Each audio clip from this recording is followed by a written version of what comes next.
গরুর দাম কত? 1.5 লাখ ভাই। কি গান ভাই, এই গরুর দাম কি 1.5 লাখ আসেনি? চাল না ভাই, তখন তবে 1.5 লাখ টাকা গরু দাম। ভাই এ ভাই আপনারা গরু কিনবেন নি? হ্যাঁ কিনাম। বগিসগি কথা নাই, বক্ক চক্ক নাই, 1,20,000 টাকা দিয়ে দিন, আর কোনো কথা নাই। গরু আপনাকে সহজে আলহামদুলিল্লাহ। না ভাই 1 লাখ টাকা আরে ভাই হেতে দালাল হিসাবে তো বেশি হয়ে গেছে গরুর দাম, আমরা দালালের মাধ্যমে না না, আর খুব বিশ্বস্ত লোক না না না না ভাই। আমরা হইলে দেন, নাহলে আমরা গরু বিক্রি করতাম আমি না। একটা কথা এত লাগতো না, এই কইছি 1 লাখ।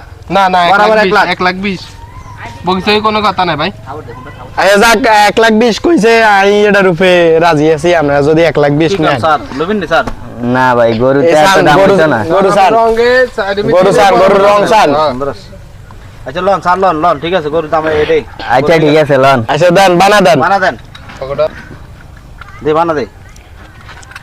তুই দিয়ে মানি আর মোবাইল একটা আছে কারণ দেন স্যার এটা বানা দিয়ে দেন। ঠিক আছে, ওকে ঠিক আছে। আল্লাহ হাফেজ।